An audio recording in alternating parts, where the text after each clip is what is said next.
DreamHack Masters Las Vegas is brought to you by Asus, Republic of Gamers, HyperX, Monster Energy, live at MGM Grand.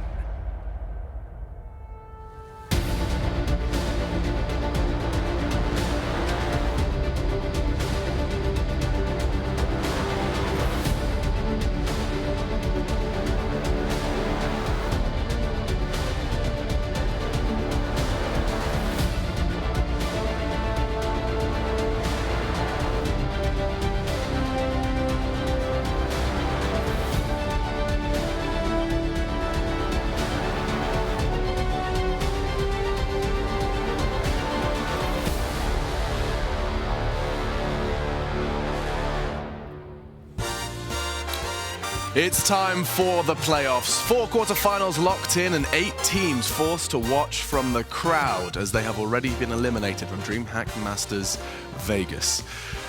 Competition is only going to get more tough here, and I'm your host Alex Machine Richardson to guide you hopefully through some of the twists and turns of this event. We're over in the Grand Garden Arena now, and I can't wait to show you it, but first I'm going to go ahead and show you our panel as well. Fresh face Duncan Thorin Shields, the ever lovely Chad Burchill, and the slightly intimidating but ever lovely all the same Janko Hawaiian-Kaponovic.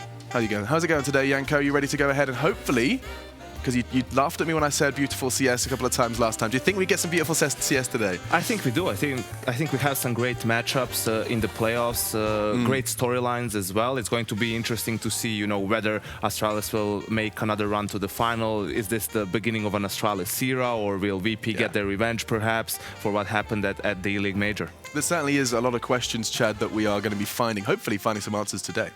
Yeah, definitely. I'm more excited to see this first matchup than to see how Australia's going to go. I think their run is relatively easy to the semis. This side of the bracket, especially with Gambit and North, it's really exciting. I've been standing here. If they lose, down the that will definitely be in a video. That clip there where you're like, it's relatively easy. Don't even take care of that part. I love being in the memes. Right, in videos eventually. There have been a lot of losers so far, and I mean, some of them on this table. He's gone for today, though. So 8 teams eliminated. Yeah. 8 teams eliminated, and actually we're going to go ahead and have a quick look. And let's look back at how we got to this point. We've culled the herd from 16 to 8, and then we're going to have a quick look back at how we got here.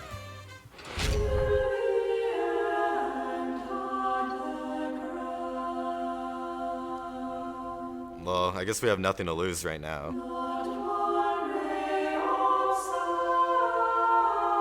I'm not going to say I'm not confident we can't go far, but winning the entire thing would be like a huge feat for us. And it's just a really good job. It was Cajun doing all 4 kills. I mean, Jesus. So just getting out of groups would be a massive achievement for us. In the end, you can see how everything just falls into place for Virtus.pro. I wouldn't say we have found back to each other 100% yet. I don't think anyone was expecting this would be at this level. Kind of leaves you speechless just considering the history of this team. It takes time.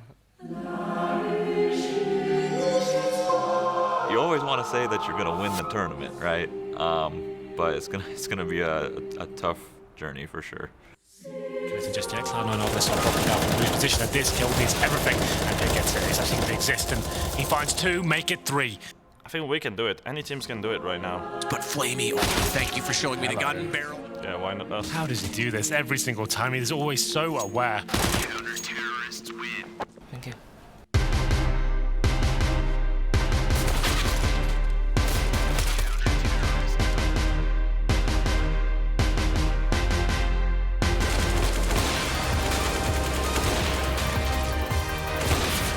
The Oscar we always wanted to see on Now Sports. He's plumb lighting cannons, but what a shot from Pasha! Freiburg actually stopped the defuse, goes for the fight, gets the shot, and Freiburg gonna be able to clutch it, gets the double kill. It's trouble here. It'd be a miracle if they could get out of this 2v3. Somehow it ends up in a 1v1. Simple as the ace! He picks up every single kill. Well, perhaps a bit morbid, but also a reminder that people's expectations were dashed early on in DreamHack Masters Vegas. Is there some sort of line I can call and donate £1 a month to Shroud or something? I think that's why What's going on? I think that's why you can't open windows here in Vegas. People don't jump out of buildings. Yeah, that's right. I still don't understand even what the point of the Tyloo guy was. Just like, thank you, goodbye. Exactly. That was their performance in the tournament. Like, to be fair, yeah, a nice summary for them, and a nice summary in general, just to remind you who is still fighting on. I mean, you'd have thought Chris or Get Right would have literally like been lifting a trophy with the way he cheered after not being eliminated, right? I mean, Chad, you were saying that celebration for you felt very, very exaggerated. Yeah, it's like a grand final celebration. It was. I think there's a lot of things going on for him. You know, he's made some interesting tweets, so it's good for him personally and good for NIP, I think. There's no doubt about it. But they are, of course, featured within the teams still in the playoffs. We can bring it up to remind you guys how that bracket does look, because this is how your day of Counter-Strike is going to shape up. We'll be starting our day with SK versus Na'Vi. I mean, that's the fourth one. We'll be starting with Gambit. It's the top of the bracket, Alex. Yeah, I figured we might have put it in the other order. Numbers, Alex. No, the numbers are above. I've even got Gambit versus North on my piece of paper, but I just read everything blindly. That's just how I go through life. I think we know what the production needs Gambit, to do. Gambit versus North is #1, and that's followed by Mouse Sports versus And then, Pro. does 3 come after 2? Yes, it does. Okay, so Astralis, NIP, and then SK Na'Vi. I got thrown off by the brackets order. Do excuse me. It's early. Time is a flat circle. My Barocca hasn't hit me yet. Either way, let's go ahead and get back into... Wasn't that a Mortal Kombat character or something? Is it? It's my delicious orange start to the day. Just a reference. I'm not even getting paid for these. I'm just doing plugs outside of it. Talking about... I like Monster Energy myself. You know what? Me too. Sometimes I like to sip my Monster Energy while my fantastic ROG laptop is doing its thing. At the lovely MGM Grand. I'd love one of them. At the MGM Grand with HyperX stuff just holding in my hand. Anyway, let's get back into it. We have to start focusing a little bit more on how we got to the fact that North and Gambit have been decided by a lot of you guys to be the most competitive game of the day. Duncan, you're on board with that train, right? Yeah, because the interesting thing is, like, if you look at the kind of trajectory of both teams, I think they're meeting in the middle at the moment. Like, Gambit started not a whole lot of expectations before they had Zeus. They were just a team where, like, maybe they could get a best-of-1 upset, but they're never going to make an impact on playoffs. They get Zeus. Gradually, they're getting to that point, and now this is where, if they really want to be a legit, top 8, top 6 team in the world, they've got to start winning series now. Whereas North, we know they've got the talent. On paper, it looks like a great roster, but it's been a while since these guys have gone anywhere in the playoffs. And yeah, before their storylines, they'd always tell you, oh, it's because we always play SK, Virtus Pro, whatever. Well, now you're playing Gambit, so I feel like it's an obvious next step up for both teams if they can get the win here. Otherwise, I think it kind of says something, a little bit of a conclusion about whichever loses, Now, yes, they're in the playoffs, but it wasn't actually the easiest route for them. They conceded their first loss with a Joker pick, and it didn't quite work out for them. And straight after that loss, Parla thought they might need a little bit of counseling, a little bit of R&R to get their heads back in the game. Let's have a quick look at how that shaped up. Sometimes I have to question my ability. Is it really worth pursuing a career with no stability? 1 minute you're here, next minute you're gone. What is going on, everybody? I'm currently sat in a limousine with North. How are you guys doing? We lost the match. Yeah. So we're doing fine, I guess. Okay, well, you need to bounce back from that defeat. And we're going to do a team-building activity, something that takes a lot of skill, teamwork, and courage. So, does it sound good? Does it sound exciting? Yes.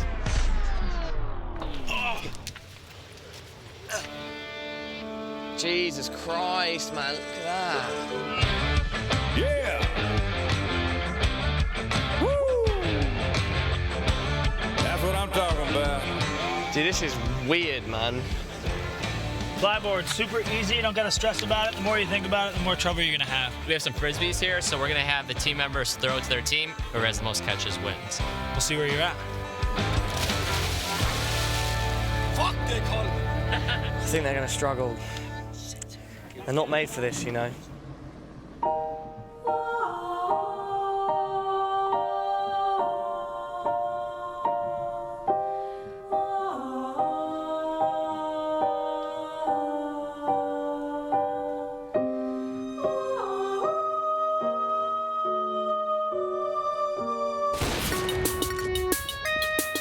It's gonna come down to the wire who can win this. Here we go, Cajun. AZ to Cajun. Cajun can't even stand up. Cajun's been struggling, but almost. But he's not getting up. Yeah, he's just staying in water. I picked the wrong teammate.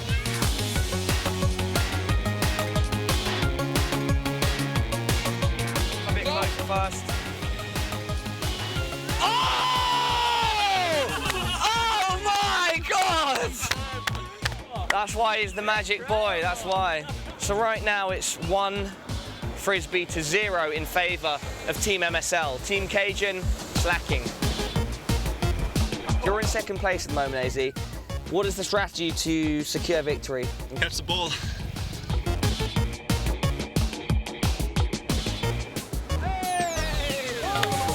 I mean, that's pretty much the tail of the tape, really. MSL, how was it for you? It was pretty easy. We just said easy win, and then we did our thing. And importantly, did you guys learn anything? Team spirit is really important. Oh,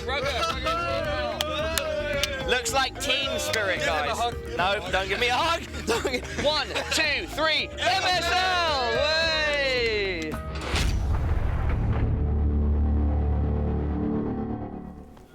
Well, that would have cheered me up. I don't know about you guys. That looked like a lot of fun.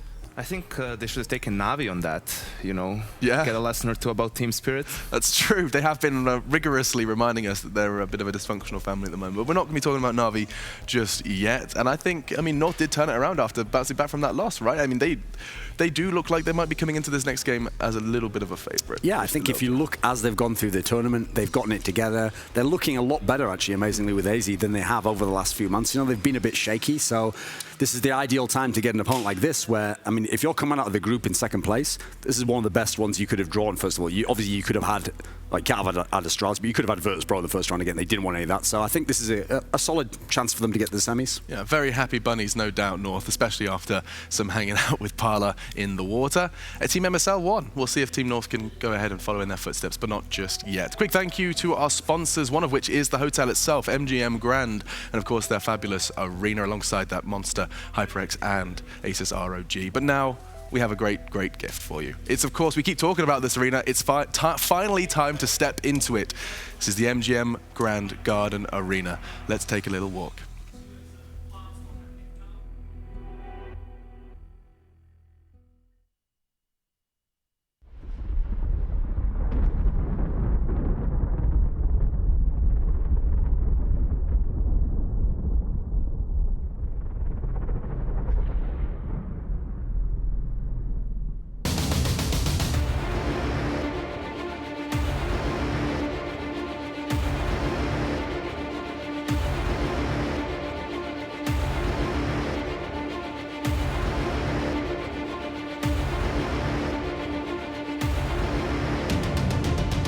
Ladies and gentlemen, welcome to the MGM Grand Garden Arena, a venue with stories of victors and grandeur, where names like Mayweather and McGregor have made an impact on the history of sports.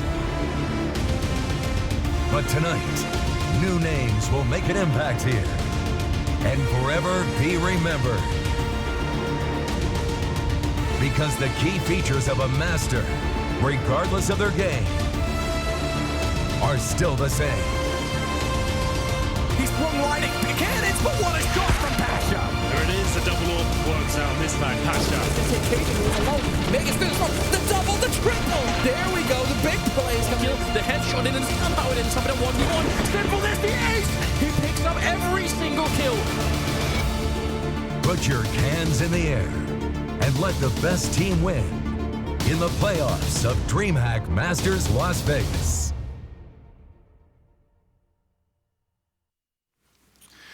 It is a historic venue, and hopefully some Counter-Strike history can be written. The names are present, the teams too, and hopefully we're going to be able to see exactly what they can do. But first, we have to address the beautiful stage. We haven't. Has that been done before? Have we done the stage in the center, crowd around? I think you two did it. I've seen Dota, like Dota. Have yeah, not in CS:GO. I know they've done it. DreamHack did it like for the Winter 2014, but it was a way smaller. Yeah, that wasn't an arena. It was a kind of bleacher yeah. setup. Yeah, you're right.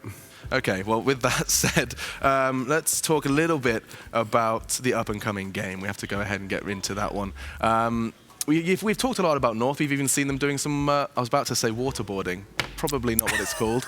It's better than water sports. It's like jet something, water jetting. Jetting all over. Water jet boarding. Well, there was all spraying going around. Yeah. That just sounds like a more intense version of waterboarding. Oh, God. So, horrible Geneva Convention breaching tortures aside, Chad, hey, man. What's going on? Gambit.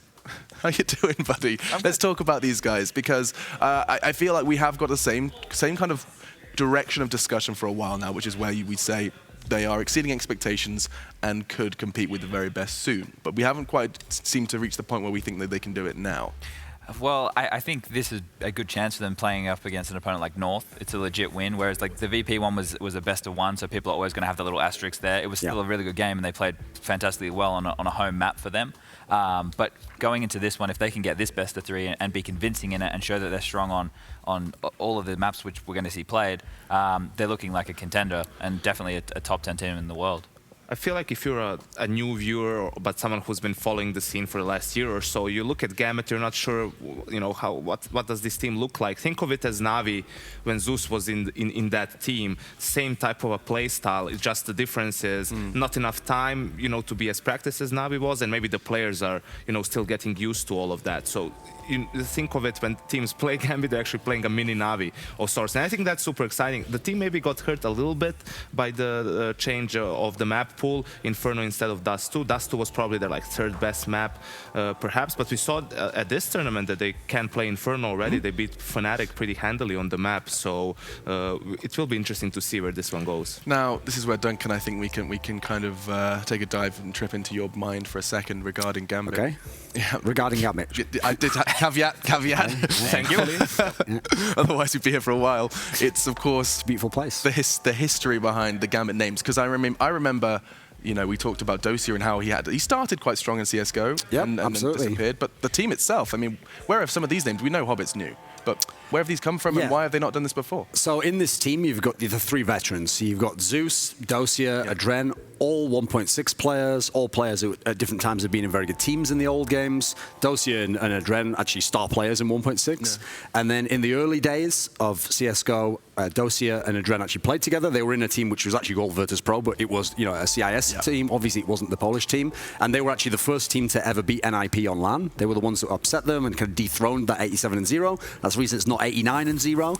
So they got that victory there. And then, yeah, like you said, Dosia early on in CS:GO was absolutely one of the best players in the world. He had some of the best aim. He's a very, very good player. At the time, Adren, actually, believe it or not, was kind of just a support player. No, he was almost the all-soul running that team who was just the veteran, you know? It's only later in the day that, yeah, now you've got Dosia. It's kind of just in the middle of the pack in that team, I think. You know, they're not necessarily relied upon to be a star. Now Adren is the one carrying them, you know, and he's doing it with this real versatile, all-around game. Zeus, obviously, in-game leader of Na'Vi, you know. I mean, when Yanko was saying that, mini Na'Vi, it's actually kind of like Na'Vi like 3 years ago, you know, when they just didn't have, you know, Flamey in the team, when they only just got Guardian. They didn't have a lot of firepower, and they used to rely on Zeus. It was the in-game leading, it was the system, it was that same exact style of running the clock down to 20 seconds before you go into a bomb site, but he makes it work. And so the thing about Zeus that I like is he just does the things that he's always done, but he finds a way to keep them relevant, keep it working in that system. And then you've obviously got the new guys, the other Kazakhstani players. So Mo was around at the end of 1.6, but he wasn't really a relevant player, you know, that sort of region that produced its own great teams really towards the end. And early on, he wasn't even relevant in any of the CIS teams in CS:GO, actually. It was only when that Hellraiser's core, which was the old Virtus Pro guys, kind of started to fall apart a bit. You know, they needed to try someone new. You can't just stick with the old lineup forever, NIP. Eventually, you have to bring in new talent and try and see if they're any good. Sometimes they turn out to be good. So this Mo guy came in, and I think actually he impressed. But his story is kind of the story of Gambit as a team to now, because he always used to do really well against the tier 2. You know, if you put him against like a lower level AWPer, he'd be the star player. But you put him in a major, you put him against the big teams, he just wasn't at the superstar level, you know. And then the newest edition, obviously Hobbit. This is a guy where they were looking for that one extra piece, you know. They had Mo, but he was only sometimes a good performer. Adren was pretty good, but you got to have some more talent in there. And somehow they found this Hobbit guy, and so far, pretty impressive stuff, you know. We don't know quite where the heights are going to be, but at the moment, he's fit the core unit, and he's having good performances. So now you start to feel like, yeah, they don't have the firepower of an Astralis or a Na'Vi, but they have kind of surprisingly good, deceptive firepower, I'd say. Okay, well, you've talked perfectly to summarize and set the scene for Pretty Gambit. good at it. Yeah, it's a Some skill. call me a historian. Some do. Some do. Mainly me. But it was a fantastic stroll. It was a lovely, warm summer's day stroll in the mind of Duncan Thor and Shields. And now we do have a chance to go ahead and actually have the players stroll through and get themselves set up. It is going to be North versus Gambit to start off our day. So let's go ahead in and walk through the minds of the players as well. Many teams have either firepower or tactical, where I think we have both really great. We definitely have the pieces to the puzzle that we need. So I'm not sure how is our form right now, because after Major we had 5-day breaks, but I hope they're gonna do it on DreamHack and right now in Vegas. I hope that. Megas do this from the double, the triple! Our team form right now is kind of decent, I would say. We just changed the players, so it's gonna be tough to predict. Right now, I'm feeling very confident. It's all about getting experience as a new team now. Yes, he does get the second and the third. Doja, what a monster. Everyone is performing good right now. We have me, we have a young team, and we have fresh blood.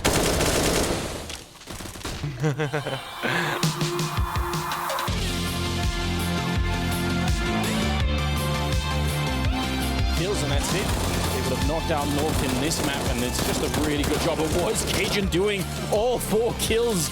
Of course, we definitely want to win it. Practice is going really good so far, so I think we are quite ready for the tournament.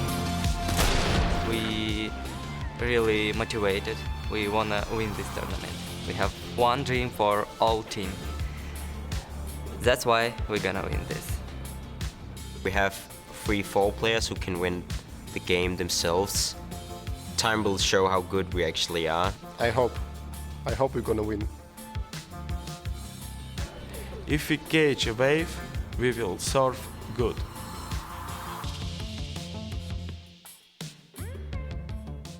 And for the first quarterfinal, welcome, Gambit and North.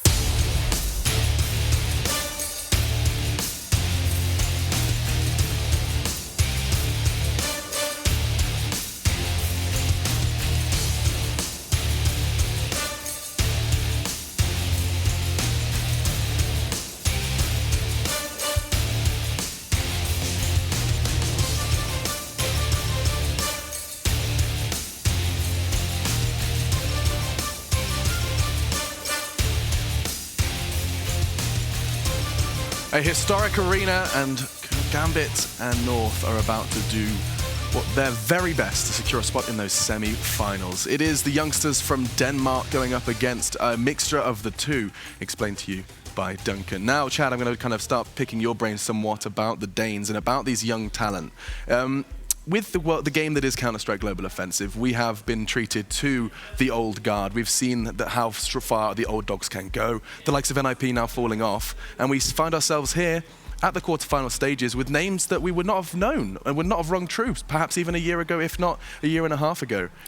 The game is evolving. I think Magic's touched on it well. They said they have 3 players in this team who could carry them at any point. You know, I think they have even more than that. And when you have the names of Magix, Config, AZ, and Cajun as your stars, you have a pretty strong lineup. And as you're touching on people who haven't been around in the CS:GO scene for a very long time, I think Cajun and MSL are the only ones with rich history, and that's from CS Source. So put that wherever you want. Bit of credit there. It was a game. The sun doesn't shine. It was a game. It was a game. But Config and Magix, they've broken out really in the last, 6 months to like this level of what they're at. The players that can turn a game around and carry and have very strong, aggressive CT performances. I mean, Janko, you can kind of jump on board with this as well. It is something that I think we anticipated to happen at some point, right, in Counter-Strike Global Offensive, to see I mean, Magisk was saying he's got some absurd amount of hours. It's like, it's ridiculous. He was playing like Premier games and then just suddenly just turned up. Certainly. I mean, there's a lot of talented players out there. How many times have we seen a player and say, oh, this guy has a lot of potential, but you don't see it always, bear fruit. It's because you need hard work, you need dedication, you need a little bit of luck to get put into a good team or for someone to notice you having a good performance. For both Magic and Config, it was, the old SK team, right? It's now heroic that they've come through pretty much. And sure, when they joined initially, it was an adjustment period because it's not the same playing against tier 2, tier 3 teams, mostly online, and getting to the big stage playing against the big dogs. But after that adjustment period, both of them have shown to be perfectly capable of dominating games with, as Chad pointed out, a really aggressive play style in general. So Duncan, do you think there are other Magisks and configs out there that just haven't quite had that SK/heroic offer? Yeah, I think so. I think now it's not that there's an extreme amount, you know, there's not like 20 per country, but there's always in each like kind of generation of CS. For me, like a generation is like 2 or 3 years, you know, then you're established as a veteran in the game. Yeah. There's always a couple, and the key detail is kind of like what Janko's saying here. Some of the luck is who you meet along the way. Like if you get put in the wrong team, I mean, someone like Simple could probably have been as good 2 years ago, but the route he went, he kind of got exiled a little bit. He couldn't get into the Navis of the world, you know. He didn't get that fast track that someone like Magic's did, where it took less than a year to get put into one of the best teams in your country, a system be placed around you, and be winning a big tier 1 tournament. So that's kind of an extreme example, you know. There'll always be people, like, I mean, I did an article about this the other day, it was video actually, where I think that Nex in the German team was someone who was fantastically talented, you know, very skilled person, but he's one of those ones where, for whatever reason, it didn't pan out in the end, you know. He never could be that superstar player that maybe his talent kind of alluded to. Sure, well, Chad, you can attest to this, there is more than just being able to play the game that is Counter-Strike to being a professional player. Yeah, definitely, and I think Anders, if you ask him about the professionalism of the Danes, he'll give you the hot tip. He's been harping on about like how they're taking it to the next level and how they have this big support behind them and how they're basically changing the face of professional Counter-Strike, which I think that you credit Astralis and now this North organization for that.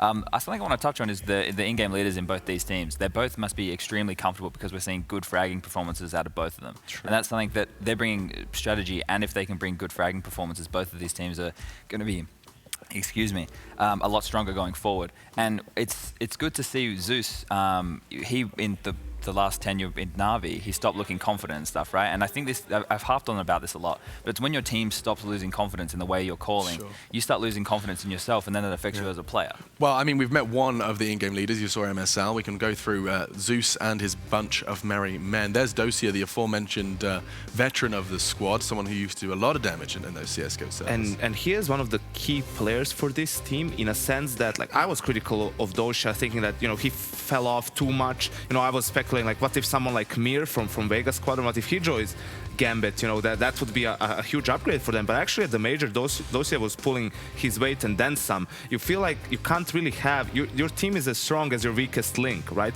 So everyone needs to be able to do their part for you to be able to compete on this level. So for me, that's a big deal with Gambit's, you know, good string of performances lately, is that Dosia has been playing better than he was maybe the past year.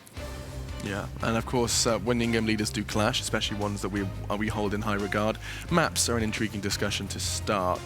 Now, I know you've been doing a lot of jotting, Chad. I'll let you kind of quickly set the scene somewhat. What have you kind of worked out? What's the if and maybes? I haven't worked anything out. For me, it's just it's either you take a risk or you go with the safe bet, and I don't know if the in-game leaders are going to take that risk. Okay, let's walk through the risk. What's the risk? So, well, the way that I see the risk for North is if they don't, they want to play Cobble historically, but I don't know, looking at how well Gambit have played on it, if that's something you want to let through, and you maybe risk train and hope that Gambit didn't prepare for your train, or you can maybe prepare heaps for theirs and catch them off guard. The other one is, do they leave Inferno in, which they've already lost on? We've got the North ban as actually going to be on train, and the key detail here is they know that Gambit historically bans cash, so they're daring them to ban it now, and that means that the guys from North don't have to ban it So themselves. there's a lot going on between these two bans. No, I think, like, Mirage. That's okay. I mean, the interesting thing is that probably would have been the pick for North. I think it would have been available. It was either Nuke or Mirage here for Gambit, right? You veto one, and the second one is bound to be picked. Yeah, so and this is the obvious pick because we know that like Zeus teams don't play Nuke. I mean, they played it a little bit in Gambit, didn't really work out. Now the obvious pick here that North hope happens is we're daring you. Would you like Cobblestones? You haven't lost it ever, have you? But remember, that's what happened yesterday. But instead, this is the risk, right? This is the one where it's the Joker pick. That's what you want to see. They're doing it again. That's brave by Gambit, because right now you can probably get Cobble through as the third map anyway, right? You saw that they weren't really that good on Inferno, but at the same time, they've only played it. You've both only played it once in a competitive Overpass, environment. I think. Oh wow. Because they're going to force them to ban cash, so it's going to have to be Overpass. And we've seen North fall flat on Inferno before.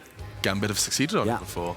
I actually think this is really interesting, right? Because both leaders took risks at almost every stage, both the risks nearly always paid off. Like they got what they wanted, and at the end, you end up with a 3-map series where it's basically what you'd want from these two teams that are evenly matched, which is each team has a map that they're like, we're definitely gonna win this map. But then the third one is totally, that one's up in the air. So I feel like everyone got the way they wanted to some degree. I'm a bit split on this Gambit veto here, that they decided to go for Inferno or Cobble. On one hand, they played Cobble already at the major and they beat them, so you kind of don't want to play the same team in a short span of time on the same map. They're going to adjust. Yeah, but wouldn't you say though that they're so good on Cobble? It's like it seems like that map's above all their others. Yeah, I agree that they should have picked, because Inferno, it needs to be really good, and I think North was deceptively weak in their performance against Optic. I think they were very unlucky in that. I mean, very unlucky to an extent in that first half, being reset, not getting the economy rolling. You could see that they are practiced on the map in a sense. They have the strategies, they have a playbook on the map. It's just a matter of figuring out the small details. And Gambit, on the other hand, played a Fnatic that looked to be on tilt at some point. You know, yes, they outplayed them fair and square, they beat them, but you see that this Fnatic team is far from what they were a year ago. So the problem is also with the veto that we've had. If Gambit picks Cobblestone, you probably get Overpass as the third map, and those are their two best maps. Because they picked Inferno, they don't get like Cobble at all in the pool. So they basically put all their chips on Inferno. If they don't win Inferno, then this veto is abysmal. I mean, there was also a world in which maybe MSL could have let the Cobble through. That's what they're banking on, right? But it didn't happen. Yeah, well, I mean, you've kind of painted quite a picture for how your prediction's going to go here. You think that Inferno may be the demise of Gambit? I need a prediction for you here. I think North takes Nuke. Yeah, sure. For sure. The Inferno is the weird one. Inferno is the weird one here, so I'm going to go with North. I think that North will actually take it probably even 2-0, because I think they're not a bad Inferno team. I mean, AZ did describe it as a Joker pick. Read into that however much you will. If it goes 3 maps, I'm going with North. Oh, okay. Really backing up that prediction. I like that. So either way, you're going with North. Okay.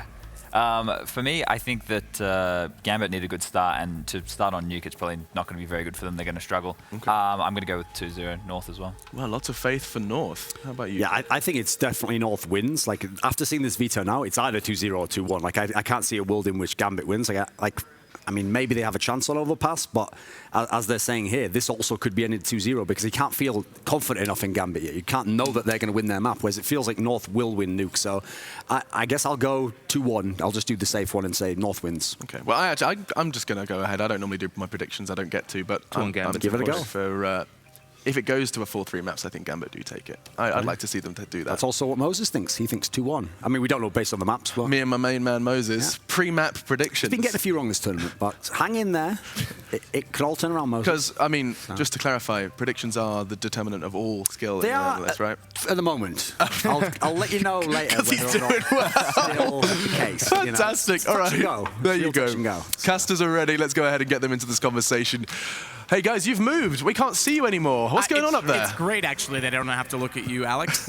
Just to give you some clarity on Nuke, we just had the knife for sides, and Gambit actually won that, so they'll start CT. That's something to look forward to, perhaps, in the first map. To be fair, Nuke has kind of balanced itself out now. It's still got to that kind of 50-50 position where the team's T-sides can actually be winning halves at the moment. I completely agree, but if you're going against a team when it's their map choice, I would want CT side to start, so at least they have that. But I do agree. I do think North are going to pick this one up. I think when it does get to Inferno, as long as they turn up and they're ready to play in this playoff, and players like MSL, if you can continue that form we saw yesterday, I think that's going to be really exciting, and I do think they can actually potentially take this 2-0. Whereabouts are you guys? I'm trying to work out in respect to the stage. Are you I'm high actually up high? In LA. I left last night to get away from you. Oh, that's a dank meme, but carry on. Are you guys actually at the top of the stadium? I can't quite see where the stage is. We're in the mezzanine area. If you walked in the doors, you would find us quite quickly behind the monster booth. Awesome. Okay, well, we'll leave it to you guys. Best of 3 to kick off our quarterfinals.